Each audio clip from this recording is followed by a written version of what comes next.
Hello, everybody. Welcome to 321 No Kiddin. Bobby the Awesome here. And today I have someone with me, and I'm going to introduce her both ways because when you buy her book, after you hear this, you're going to be looking for Kathi. But I have Kat with us today, as I will call her, and it's Kathi Sohn.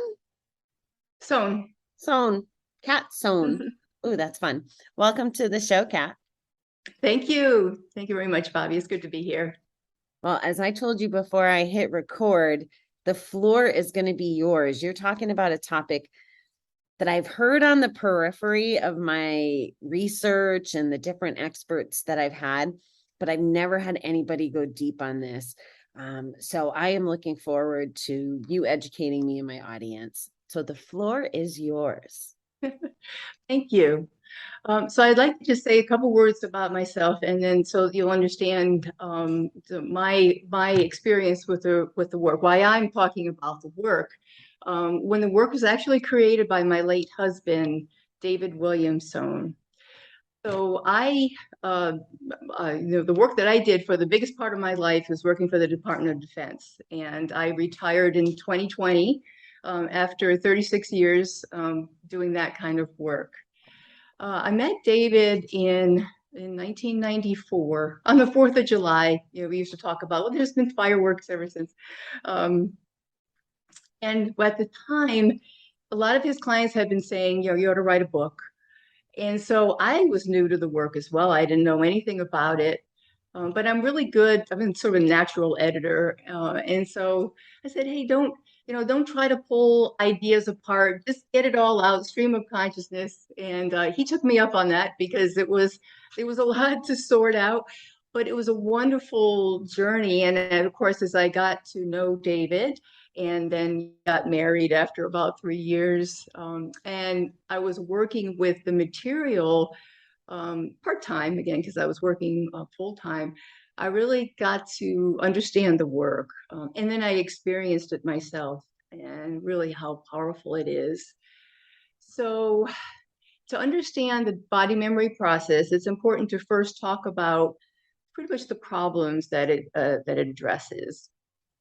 So when we are very, very young, by the time we are 7 years old, we've largely decided how I am, how they are, and how life is.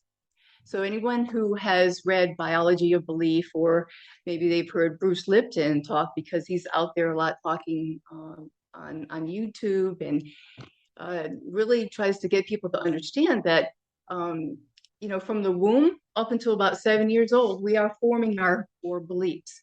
He talks about it as almost like a state of hypnosis because children are in a brain state of theta, which is imagination. And, he says when we're born, we're, well, some of this, again, happens in the womb, and we can get into that, but we're kind of clean slates. I mean, there's the operating system, if you will, but we need to put in the programs. And he talks about how we observe the world around us, and so that's that whole idea of creating beliefs is one of the 3 real major underpinnings of the work that David that created by pulling all of this together. And he says, I didn't create all of it. I pulled things together in such a way to create something that was new. Basically, it's something that's bigger than the sum of the parts, and it also has a solution to it, which again we'll talk about later. A second major underpinning of the work is the mind-body connection. Just amazing. If anyone has heard of Dr. Candace Pert, she wrote Molecules of Emotion, and she was researching with colleagues back in the late 70s for the opiate receptor. She figured that there ought to be, if pharmaceuticals are effective, there ought to be some reason in the body why they are. And they did identify this opiate receptor. And the reason why we have that is because endorphins are sort of natural, as I think a lot of people have heard about the runner's high, and we have this sort of natural fit. And so that really changed things a lot. And she is credited with credited with actually proving the mind-body connection that people had talked about for thousands of years. Traditional Chinese medicine, Ayurveda, all kind of built upon the fact that there is this mind-body connection. And now here a scientist came along, was really kind of turned things on its ear. But again, very powerful stuff. And then to add to that, so it wasn't just about the opiate receptor. When in follow-on research, they learned that there are receptors all over the body for neuropeptides and and that hormones that's all of it's just kind of everywhere. Things that we thought was just brain are not, and things can be emotions can be coded in the body. I think there's a lot of work coming out, like the emotion code. That's really picking up popularity because trauma is a big thing and everybody is really trying to figure out, what to do. And so there's the trapped energy from emotions. But then when we talk about this work, we will see there's another piece that this work brings. The third major underpinning is that babies and children are very conscious. And over the, I guess, the last 20 or 30 years, there's been researchers who have been uncovering just how connected the baby is to mom in the womb, and that trauma can occur as early as there's people who talk about it as conception, and David found it in the work as he started working with clients, that clients who had the decision, we'll talk about vows in a few minutes, but this vow about I am an accident, actually have said that they've been accident prone in their lives. I mean, and this is how these beliefs kind of like show up. So about beliefs around conception if you're not wanted. So when mom finds out she's pregnant, she's either very happy about it or probably a little upset or concerned. I mean, there's a range there, but it's very emotional. I think we'd all kind of admit it's a very emotional time. So it really is right for all the emotions to be running, and for this to impact the new being that comes in. It's not so much a matter of everybody really understands every sort of specific way it happens. It's just that there's so much evidence that you have to just say somehow this new being that comes in is this patterning already starts in the womb at that early. And then throughout throughout the pregnancy, at birth, we can talk a little bit about vows that come from birth trauma. And then when we're very young and we're in that theta state, we're up until about 7 years old when we're forming these 4 beliefs. So David pulled this together and into what he called the body memory process as really a 2-pronged approach to helping people discover what is it that they decided back when they were, in that age group. And then there's a sort of a homework process to be able to make the change, to release that. And it's really, the homework is really based upon the same mechanism, if you will, that allows us to create in the first place. So he used to say, the bad news is that you created it. The good news is you created it, which means that, you can create something new. But the bit about the body memory process, and this is one of the things that makes it different, is that many people think that you can just sort of say affirmations and make a change. And I'm not, and for some people that may work right away, but for others it might be a struggle because there's a lot of brain chatter that goes on.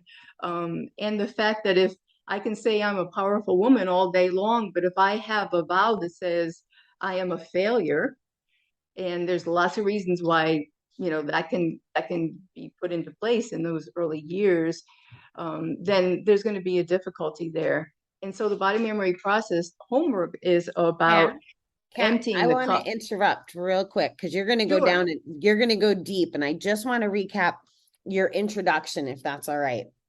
Because you said a lot of really good things, and I have a couple questions, and Sure. I want to be in alignment with you. So you said that your husband put together these three concepts that led us to the body memory process.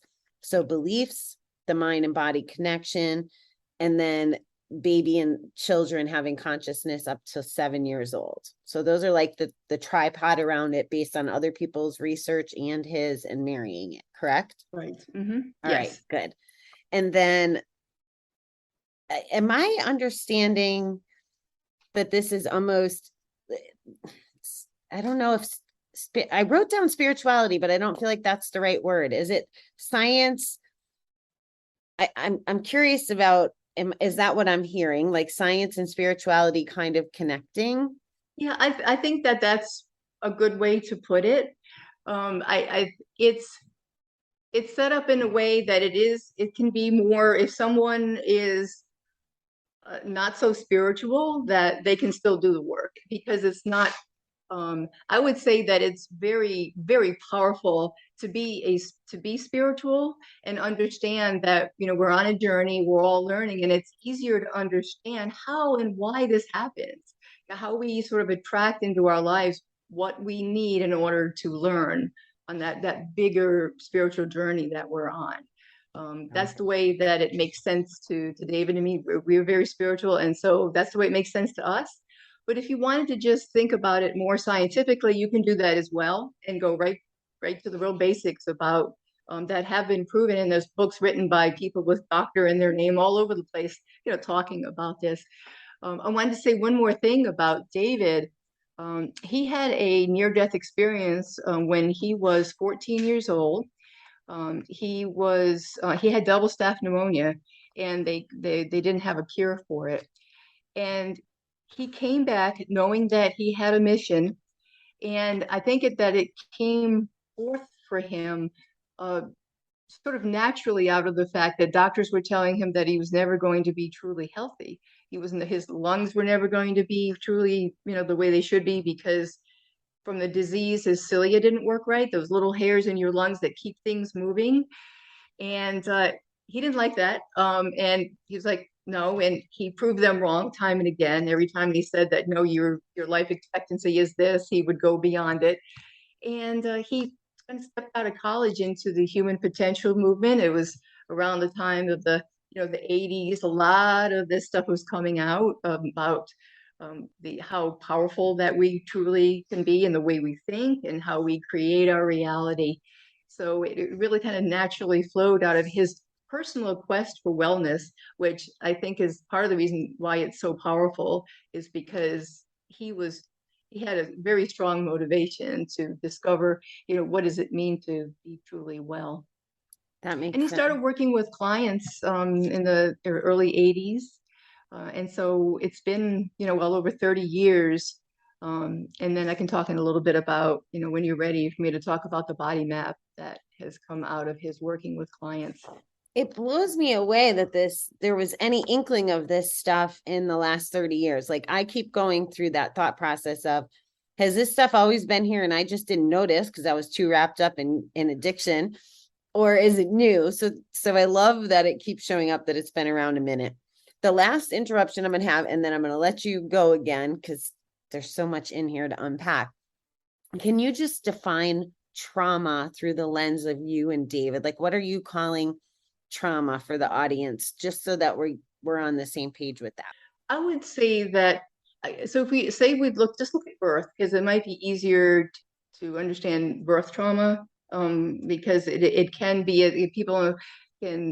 a lot of people have had experience with, well, difficult birth, or maybe they knew that, there was a cord wrapped around the neck, right, or something, like that. But it doesn't need to be, that dramatic, that there is something going on where there are emotions running. And the baby or the small child is a very emotional being. They are, if you've ever heard a child talk about, always and never and everything is just very, very dramatic. So, they're very right for creating these beliefs about, I am, or I won't, I will, the wording that comes out, and I can talk about some of these vows, some of the wording, it's just, it's very strong, very powerful, just that comes out some decision I'm going to make about, again, about how I am, about, the world. Say life is a struggle is one that comes out. And sometimes that can come from mom, maybe having a difficulty with pregnancy, or, the somebody's not happy about the fact that she's pregnancy. I mean, a lot of things that can, is going to contribute to this idea. Or it's what David called a family jewel. It's something that gets passed on from generation to generation about how some difficulties, about life. You would ask if you're ready for me to talk about the money one. This sort of might naturally flow here because it just occurred to me. Go for it. Yep, I'm done with my So, interruptions for a minute here. yeah. So we've all heard of, money is the root of all evil. And a lot of times, you hear that growing up, or it's difficult, it's hard to raise money, or there's lack, a lot of conversation about lack around it. If a child asks for something and, they're told, well, we can't afford it, where it's in that, to answer your question about the trauma, that's traumatic in the sense that that child then has that belief kind of bestowed upon them, and they're not in a point of choice that they could be, perhaps if they didn't have these preconceived ideas, and then they could go into, adulthood and maybe more easily kind of get into the idea that money is a flow, which really is what it should be. Money is energy, right? It's meant to be a flow. It comes, it goes.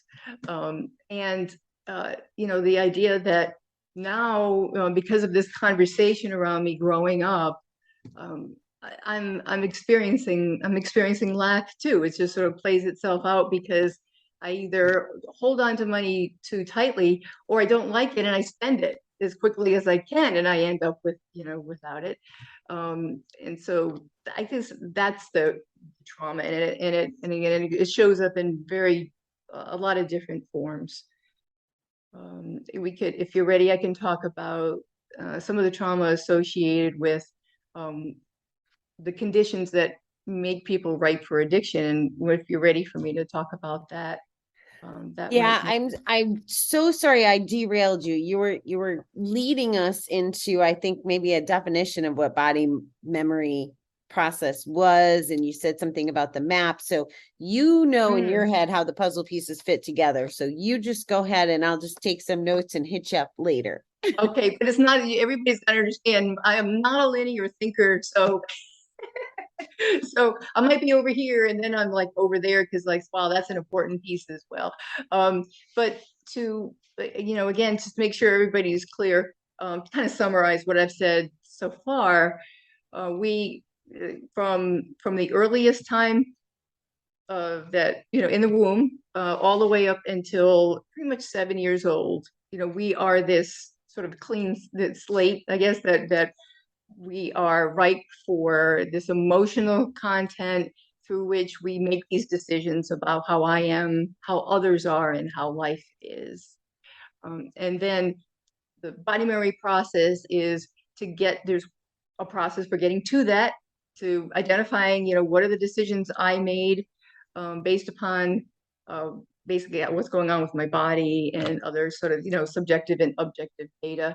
And then there's the homework process to be able to release that, which I can talk about it, at whatever point you would like me to. So that sort of summarizes the body memory process. Okay. What just occurred to me is I've been very rough around the edges, like saying that one of the biggest beliefs I have in my recovery now is that we can almost cure addiction, and that's a strong word, but we don't have to be, like, I think that the chance of relapse goes on more if we don't take care of the past. So all of those beliefs and what happened from 7 on that formed this thinking.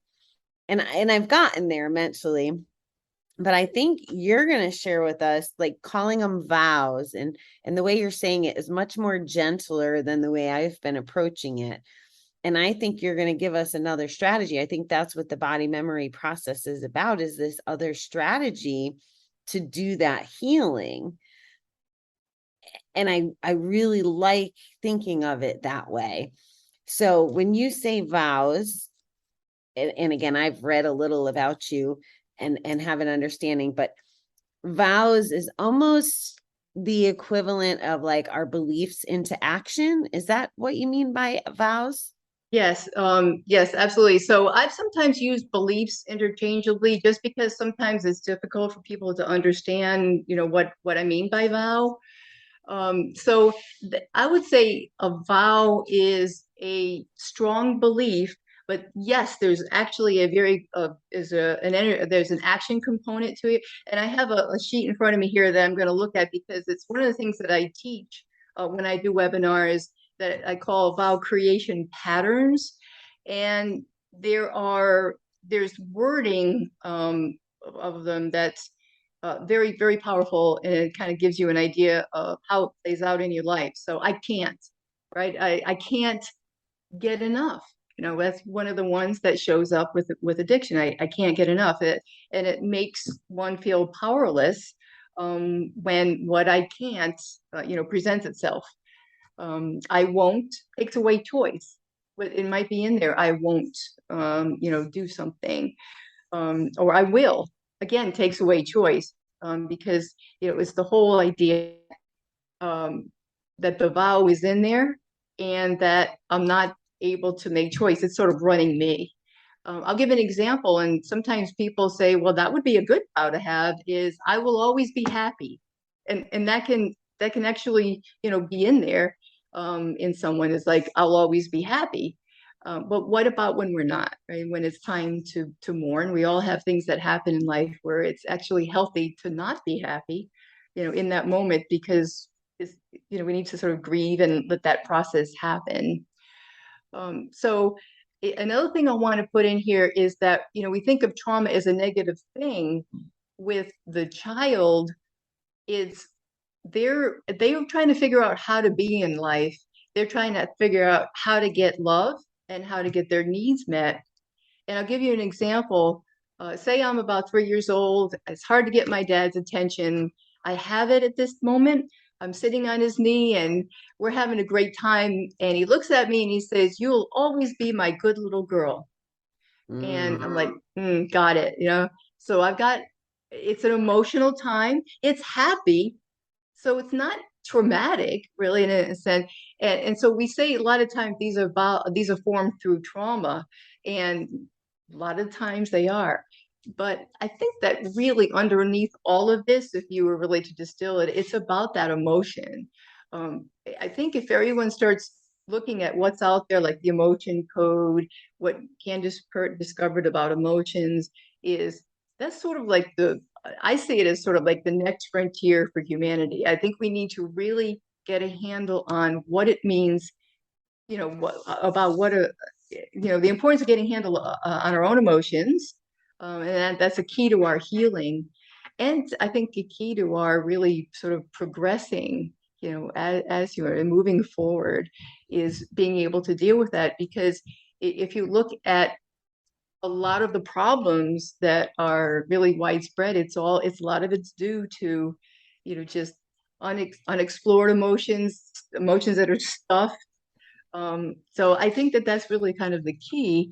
And again, not necessarily because of something that was bad, could be a happy, good experience. Mom says, you're always happy, you're always such a happy baby. And then so I'm thinking, yep, that's the way mom likes me to be. So that's it. I'll always be happy.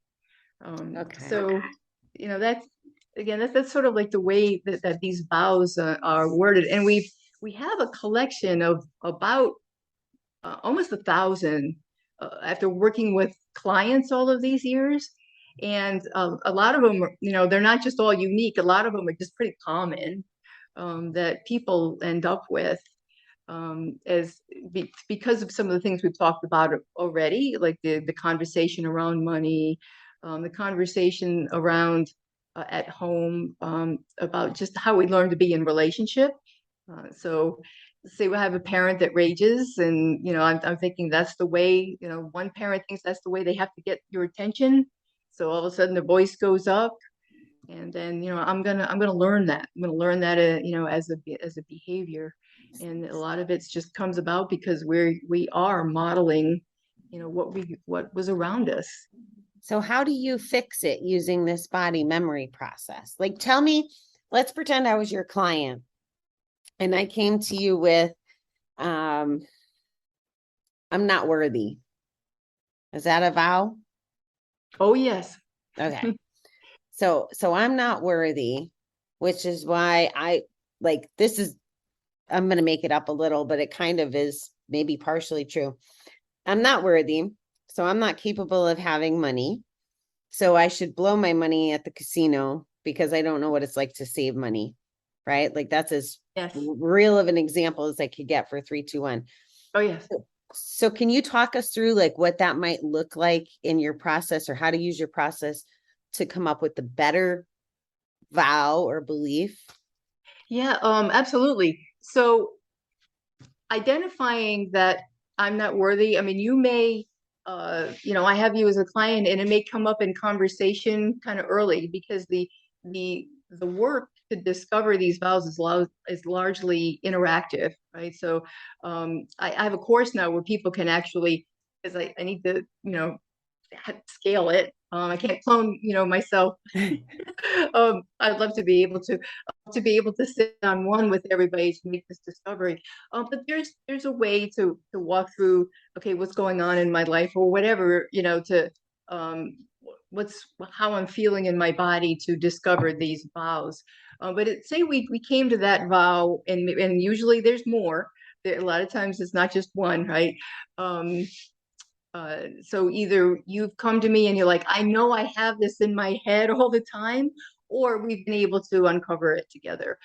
So there is David called it emptying the cup, physically, mentally, and spiritually. And that's from the old story of the master teach me everything I know. And the master's pouring the cup of tea and the cup overflows. And he says, but master, my cup is full. And he says, yes, so is your mind. I can't teach you anything, right? That you can't, they say you Yeah. can't go into something thinking that you can't go into a class, even though you've had a similar class. If you go in thinking you already know everything, you might learn a little bit more, but you're not going to learn as much as if you came in and said, okay, just talk to me like I know nothing about this. Like you do that. You want to like, I know nothing about this, because I want to be able to learn it from the bottom up. And so the work for emptying the physical cup is what David named disavowals. So if we have a vow that says I'm not worthy, then what I'm going to do is give you homework that you are going to say, I disavow I'm not worthy. And we'll try it in a session. And I'll say, how does that feel? And a lot of times people will say that they can actually feel the energy. They can feel the movement. Like if it's showing up a certain way in a, in an elbow or something, like it's lodged, because it's like with the emotion code, there is energy associated with it. There's a blockage a lot of times, and they will actually feel, or here's one, I have to do it all myself. That's a very common one. And you had mentioned about what are the clues in our body where we carry pain and tension? Low back. A lot of times that's where we're carrying, so many people with low back pain, and we think we have to do it ourselves. Or I heard somebody recently say it, and I kind of cringed with, well, if it's going to be done right, I have to do it myself, It's And so, frustrating in this nowadays. I keep trying to congratulate my friends and my people when they do ask for help. I tell them I'm proud of them and I'm glad that they'll ask for help instead of all the bad things that can happen when you don't and you bury them. or just giving us the gift of being able to help someone and have our own happy feelings. So, Absolutely. Being able to receive as well as give is important, and it's important spiritually. And it's something I've struggled with. I can give until the cows come home, but don't try to do anything for me. Oh, no, no, no, no, I got it. yep, I So can see yes, that. I've had my share of low back pain. But it's going to be, if I was thinking of one earlier to be able to explain this. If I have a vow, I am a failure, I'm not going to fix it by thinking I am a success. Now it's going to have that's going to have some, and we'll talk about the third part of the homework, which is affirmations. It has its role doing an affirmation, but that's really about after you've already emptied the cup, because you're trying to put something in that's already full. You got to remember, it's about cellular memories. What Dr. Pert discovered, that we have this all happening in our body, and the body is an information system. It's not a chemical. They used to think it's all about chemical. It's an information system. And if you've got that information already in there, you need to be able to let it go. And so it came in as, which one are we working on? I've named a few. Say I'm not worthy. So if it came in with I'm not worthy, I disavow I'm not worthy.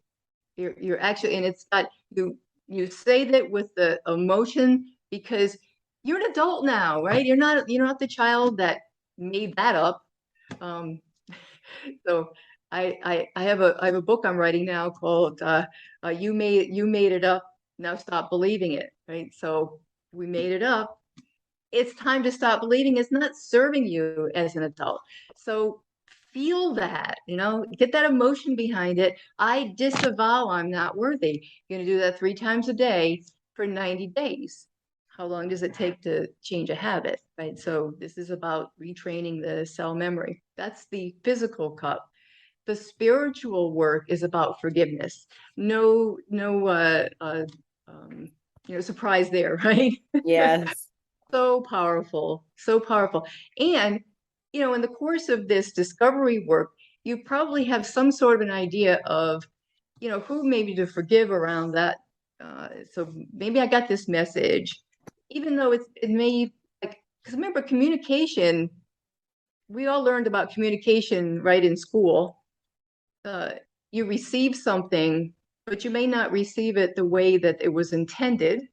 And so, like, David we used to teach people, when you're teaching something, you kind of test, especially with kids, you kind of test to see, now, what did you hear me say, right? And so you want them to give it back to you, maybe even in their own words is fine, but to check for, how that went in.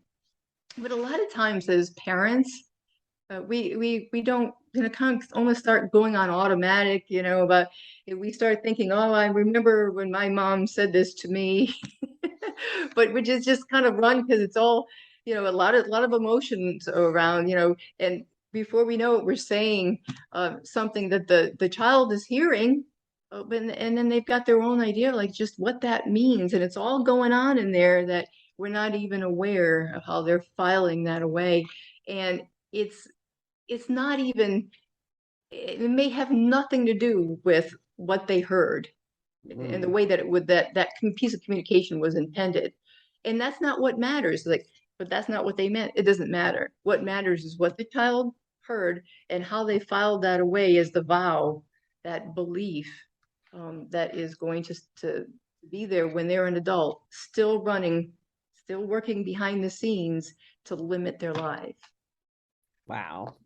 So you're forgiving the person who said the thing you interpreted, or are you forgiving yourself for not interpreting it the right way?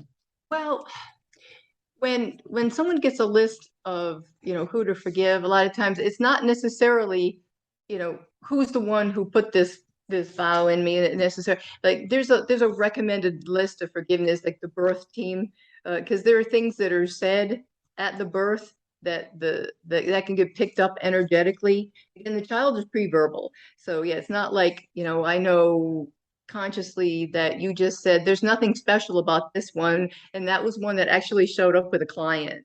there's nothing special about this one, meaning nothing to worry about. It's a textbook delivery.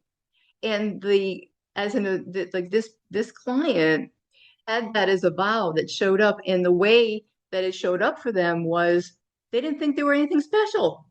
I Yeah. mean, they always believed that they were just common.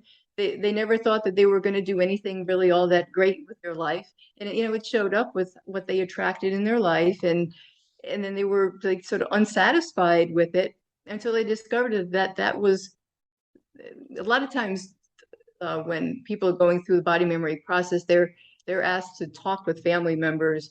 Mom can have a lot of information that she doesn't even know is important.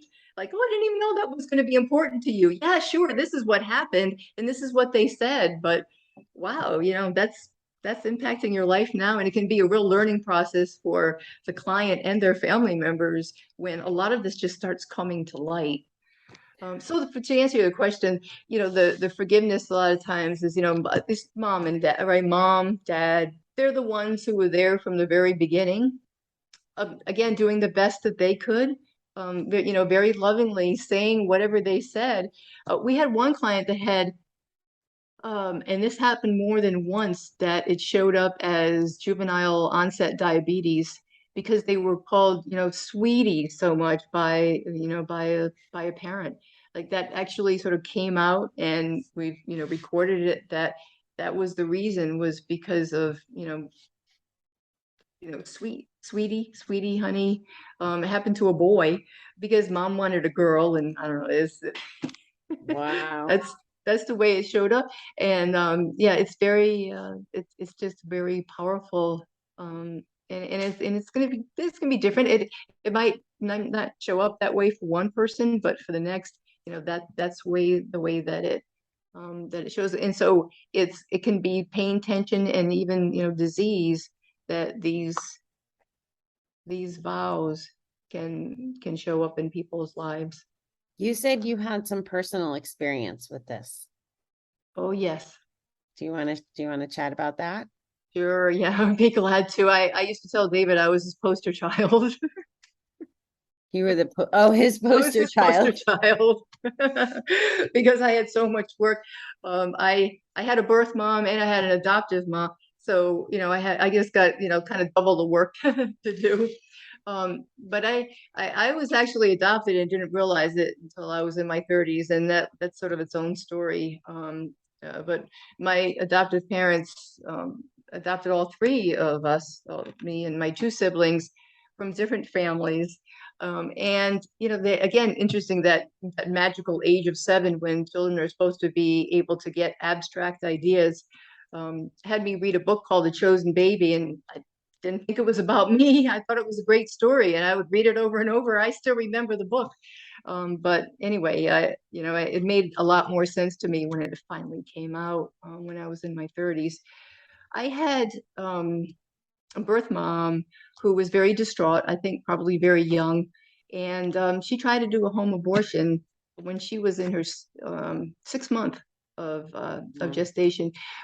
We think that there was probably a raging grandfather, and like there was somebody in her space, who was just traumatizing her. And then, of course, it was very toxic, for me. And it was probably just as well that, things ended up the way they did. But this is an interesting way that all this stuff started showing up in my life. When I was very young, and I still remember, I was sitting in the doctor's office. The doctor had asked me a question, and I didn't answer. I didn't want to answer. I was afraid to answer. And over the years, I started realizing that I just didn't really want to talk in front of the groups. Now, the doctor wasn't a group, but once this came out when I was an adult and I did the body memory process, and it all came to light of why um, I got so incredibly nervous about talking in front of a group. I mean, I would just almost pass out. It was so bad. I know that people have the fear of talking in front of groups. It's a common thing. They say it's more common than the fear of death. Um, but this was really particularly bad for me.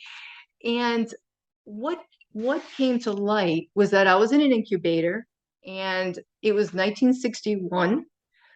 And there were a lot of medical people that probably did not think that I was going to make it. And I perceived that either, and again, either they were saying out loud, they were thinking it on some energetic level. I perceived that. And we uncovered a vow that I had. They watch me to see when I'm going to die. Mm. The guy was like, I don't think I'm going to make it. And so the way it played out for me is every time I got in front of a group, I was in that life and death situation, and I was very much felt like I was being judged, and like I was gonna die. Now, how do you die on stage, right? You kind of goof up, you slip up, you forget what you're supposed to say, you leave your notes over there. That's sort of metaphorically, but this shows up a lot of times where something has a death, like because kids again are very dramatic, and things a lot of times are in terms of black and white, up and down. It's very dualistic, life, death, and so you can kind of get how, oh, being in front of a group is going to be, no wonder I was so nervous. And no wonder I was so nervous talking to a doctor wearing a white lab coat, and I'm sure that all those people in the NICU or whatever they called it back in 1961 were wearing, but they were wearing white coats. So yeah, that was the way that really showed up for me. Now, I'd like to talk for a minute, if it's okay, about the body map, because it's a very, very powerful tool that after working over 30 years with clients, David started noticing a pattern. And he was very good at, taking notes and being able to, kind of see this fall out. So the body in the body map, the right side of the body is about the masculine issues tend to present in the right side, feminine on the left. The front of the body is about how I relate to the world, and the back of the body about how the world relates to me. If your listeners might be aware of the chakra system that comes from, I guess, Ayurveda, a lot of the Eastern thought systems, the body has this chakra system, 7 chakras, from root, at sort of the base of our spine, creative, going on up. Creative solar plexus is about, personal power. The heart is its own chakra. Communication at the throat. Intuition is like your third eye, if you ever heard of that, right? And the forehead. And then there's a crown, is a spiritual chakra. And so there's a body map that we have, that we've mapped those almost 1,000 vows to where they show up as pain or tension in the body. And this is one way that people are able to fairly quickly just kind of zoom in on what's going on for them. Like, this is what's going on. This is like the set of vows that have showed up whenever this happened for other people. And it's pretty powerful. So, having explained the body map, at least briefly, I'd like to give an example of how another one of my issues that kind of showed up in my body. I always carried this kind of tension and pain in that scapula area, left side of my body. So feminine issue, something about how a powerful woman was relating to me, because it was in my back. And it was almost directly in between heart chakra and throat chakra. And decoded, it's how a powerful woman in my life was expressing love to me. Well, son of a gun, if it wasn't my adoptive mother, who was very, very uh, controlling, very, very much protective of me, but it came across as very controlling. She wanted to be in the middle of everything, wanted to be involved in every decision, even when I was well into my 30s. And I didn't like that. And so I carried it in my back. I had this pain in my back, and I didn't realize until I did the work on it that that's what it was. Did the work, and I was able to release the energy and release the decision there, and I was able to move on. Just like I wouldn't be able to be here talking to you if I hadn't done that work on myself with that they watch me to see when I'm going to die. Because I mean, I couldn't I couldn't talk in front of a camera. I wouldn't have been able to talk in front of anybody, but maybe one-on-one I was okay. But even then, sometimes I didn't say a lot. But uh, over the years and into college and beyond, I started to very much come out of myself. But still, even when I was working for the government, I became a manager. I needed to stand in front of groups of my own employees. I was just terrified until I did the work. It was amazing the change to empty that again, the disavowals to empty the physical cup, the spiritual work, and I don't think I mentioned the mental cup, and that's that affirmation work that I talked about a moment ago. Um, Again, that's not just trying to kind of jam in, I am a powerful woman, because what happens a lot of times when we try to make a really positive statement about ourselves, our brain likes to throw up all the reasons why we're not, right? It's like, oh, no, no, no, but what about that time? And what about this time? And it's like this voice. And so the affirmation part of the homework is about getting all that brain chatter out, right? Using paper, using the, pencil, just getting it down. And it will work itself out. I mean, there's a point where it's kind of like, well, you already said that, right? You already said that. Oh, nope, that's not true either. And just having that, what we resist, we make stronger. I think a lot of people have heard that before, and I think they've experienced it. This is about not resisting. This work is about embracing, what's happened. Okay, okay, this is what's come up. That's so, it's all okay. It's very much being gentle with yourself, being loving, being able to acknowledge this is what's going on, and then okay, it's time to let that go. Let's let's get that out of there. Empty the mental cup as well, and then you can work with the affirmations. And when you don't have the chatter coming up about the affirmation, then you can truly do the affirmations the way that they're intended, to be able to then put in what we want as an adult and not be living any longer by what the child put into. Well, I have to say, Kat, I'm grateful that you got past, that you did the work and that you're speaking to us. That's the very first thing I want to say. Um, I find this so fascinating because I'm starting, as you're talking and sharing your experience, I'm thinking about the people that I know have the most pains or aches or surgeries or things, which opens up this whole other mindset about how we can recover, whether it's physically or mentally or spiritually or all those things. And then I'm also in my head chuckling. And maybe I picked up this belief. Maybe I knew about that story that you told about the teacup. But when I talk to my audience about self-care and taking care of themselves and being prepared so that you don't relapse, I always describe it as this bucket in my chest.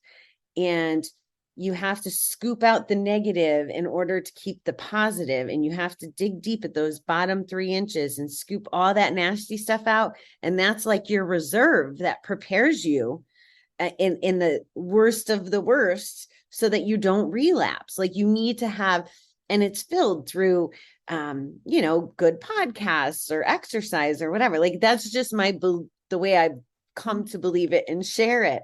So as you're talking about these cups, thank you for being in alignment. And I wonder if I stole some version of this from that teacher or not, but it just works to simplify it, because sometimes this stuff is heavy and it's a lot. Like you're talking about all these books, doctors wrote them. It wasn't Bobby the floral lady that wrote them, right? Or Kat the Fed.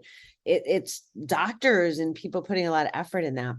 Yes. I have one question, and I don't know if it's relative to your work specifically, but you referenced a lot of things that I've looked at bits and pieces, and I have my minuscule understanding. I haven't gone deep, but what is your feeling on? So there's a belief, and you mentioned the word emotion a lot of time, And then we talk about this stuff being thoughts, and the thoughts and beliefs are almost the same thing in current. I was curious if you have a perspective on the difference between a thought and an emotion, um, which one's more legitimate, if that's the right language around it. Do you get what I'm trying Oh to ask yeah, you here? yeah. So can you elaborate on And, that? and there is a lot of confusion around it. There's the thought, belief, emotion, all those are kind of sometimes used interchangeably, and in like one definition is not going to be the same as the other. I think Dr. Candace Pert is the one who can probably answer that best. And I think she used to lecture about the fact that because of the mind-body relationship, is that it's kind of can come from either. Like an emotion can arise from the body, or it can be in the brain. I mean, it's like can be thought provoked, and then there's like the body will actually have a lot of times a reaction before there's thought, and so it's not that one is more legitimate or better. I mean, I think that it's all, involved in this, in creating this belief system. I guess it's yeah. It's really about all of it. I think because there's no barrier between the mind and the body. I think David used to talk about making a distinction between feeling and emotion, because a lot of people will talk about, well, and they talk, I'm feeling rage. Um, well, there's the feeling of how your heart starts racing, and there's the actual body experience of rage, but then there's the emotion which actually carries along the history.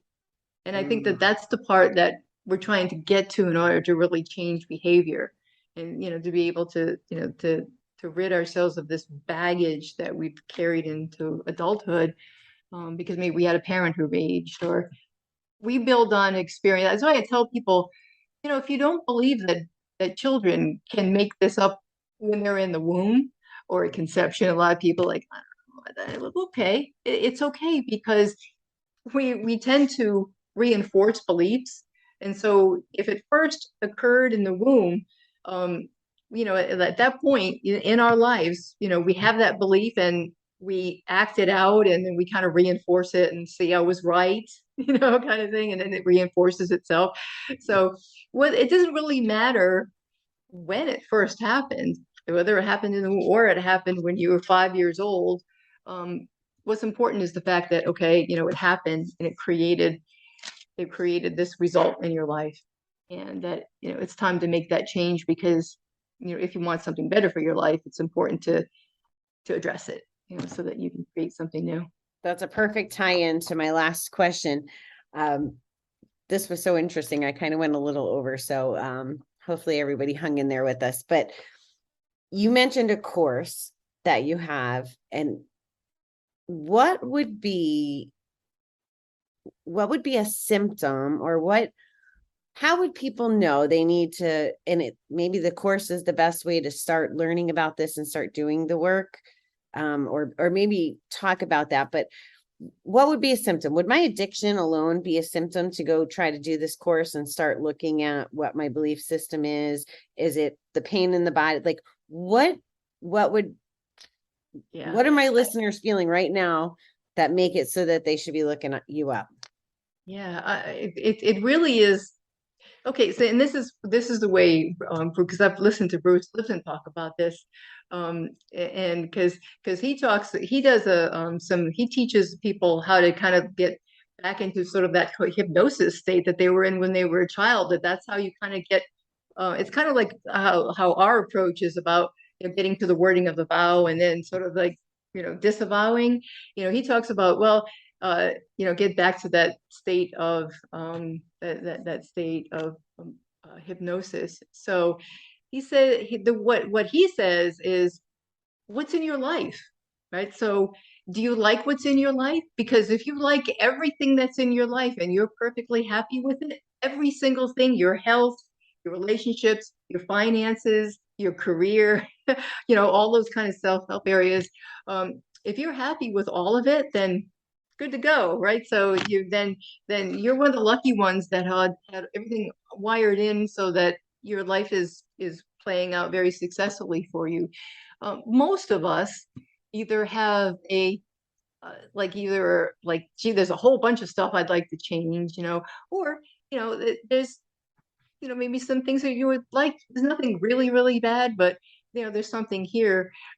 When people would seek out this work, a lot of times they were in some type of crisis.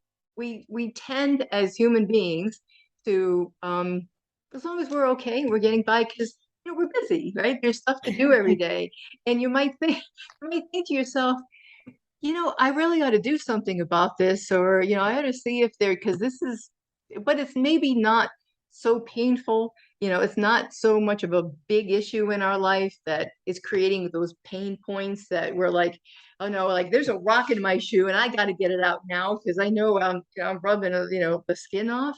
If it's not like that, it's then okay, well maybe I'll do it tomorrow because I'm busy. I got to go to work. I come home and bring this sort of a routine from day to day. So I would say I would tell your listeners to just kind of take a look at, do a little inventory. Is there anything in your life that you think that you'd like to do differently? Then it's time to take a look then at yourself, right? Whether it's the body memory process or anything else, there's a lot of great self-help stuff out there. I recommend this because people have told us that it's like a laser beam as opposed to the flashlight of psychotherapy. Because people who have said that they've been in therapy for years and they had a 3-hour session of body memory process and they were able to zero right in at those underlying causes, right? We all know from medicine, you can't fix the problem if you don't know the underlying cause. So I tell, if anybody has never really done any introspection before and done anything that's self-help, whatever you feel comfortable with, take your baby steps. It's all good. It's all good. You do it at your own pace, and life will let you know. It'll start amping things up once you start looking. It's amazing how all of a sudden it'll just be illuminated, and you go, "Yep, that's really something I need to work on." And then I recommend doing something that's going to be kind of get you to that underlying cause, like the body memory process, and then give you something that you could do about it. Because I think sometimes there's stuff out there that they're like, this is what's going on, but it doesn't really give you this nice step-by-step process to say, here's what's going to create the change that you want. Love it. So Miss Kat, where can people find you?